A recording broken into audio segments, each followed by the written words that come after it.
I thought that fascist takeover attempts were going to be architected by evil geniuses. This is a common misconception about fascism, in that fascism isn't very prudent or intelligent by design because it is based upon emotions that are not set in reality.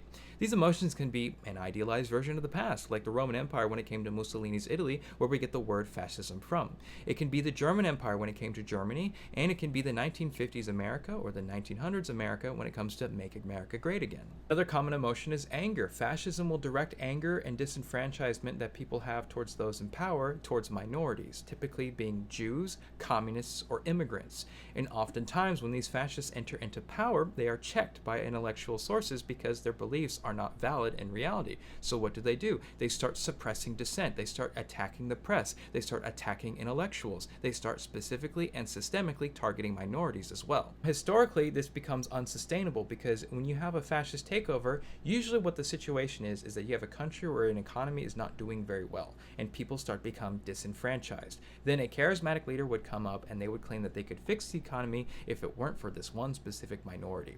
And then when they are put in a position of power, they start targeting that minority. However, because there isn't really much addressing of the problems at the core of the economy, nothing really changes or improves. And when these people are questioned on what they're doing, targeting this minority, which is not based in reality, they start targeting dissenters. This means journalists, professors, academics, researchers. And so, in fascism, you often have an anti-intellectual movement rising because they can't be held accountable for their actions when they are ineffective in practice. This happened in Germany. They started targeting professors, calling them left-wing dissidents, and they started burning books because fascism is self-destructive. It is not based in reality. When reality tries to hold them accountable, they do whatever they can to hold on to power. So what happens over the course of a few years? Well, this country starts to fall behind. So again, the economy is not likely to improve. So what do fascists rely upon in order to boost their economy? War. They typically rely upon war in order to seize assets from other countries and to justify the reasons as to why their economy isn't doing very well, often citing a foreign adversary as a reason for this. Now that's one way of putting it, but I'd like to also cite Robert Paxton, Professor Emeritus of Columbia University, who wrote this in his 2004 book, The Anatomy of Fascism.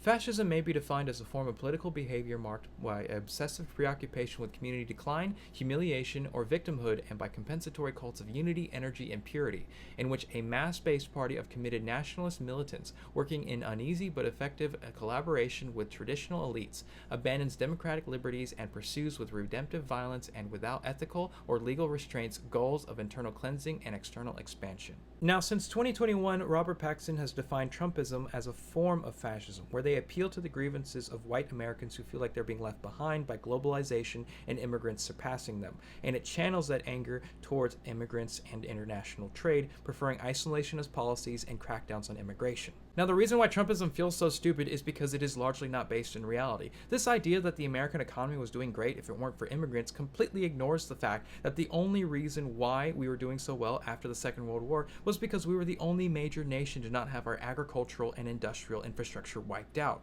We had almost all European industry destroyed by the war, and Japan and China also had almost all of their industry destroyed as well. Trumpism also blames things like environmental regulations for hindering the American economy. That is not true. Environmental regulation in many ways benefits the United States economy long term, and it encourages innovation when it comes to energy production and sustainability.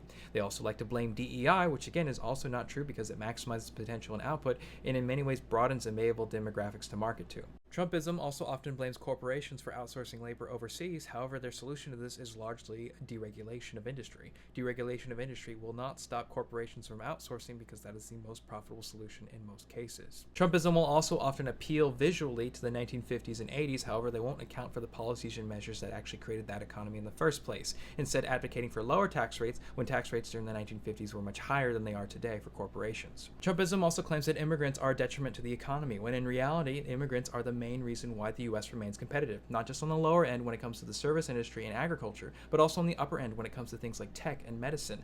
We rely upon the brain drain of the best and brightest of so many different countries to come here in order to keep fulfilling labor gaps that we are not filling ourselves. There's this continuous narrative by white nationalists that black and brown immigrants are coming to the US in order to replace white people and to vote leftist Marxist policies into power. And it's just ridiculously untrue. If you understand people from the Middle East, they are often some of the strongest capitalists that you'll ever meet. Just look at what Saudi Arabia is doing right now. People from Africa aren't typically very left-leaning either. And people from Asia might surprise you, especially those who are Vietnamese. But in general, this idea that immigrants are coming to replace Americans, when in reality, Americans rely upon immigrants in order for them to maintain their social status and their economic status, is incredibly frustrating, and it's not based in reality. So in the progression of fascism, when people are trying to hold the Trump administration accountable for these flaws in logic, due to the limits of their own intellect, they're not willing to grow or change their beliefs. So instead, the Trump administration is doubling down, where they continue to undermine experts, challenge intellectuals, and try to shut down dissent, specifically in journalism. Fundamentally, this isn't smart, this isn't prudent, nor is it sustainable. These people are caught in a lie, they can't justify it, so they have to turn to other ways in order to prolong their narrative and to stay in power.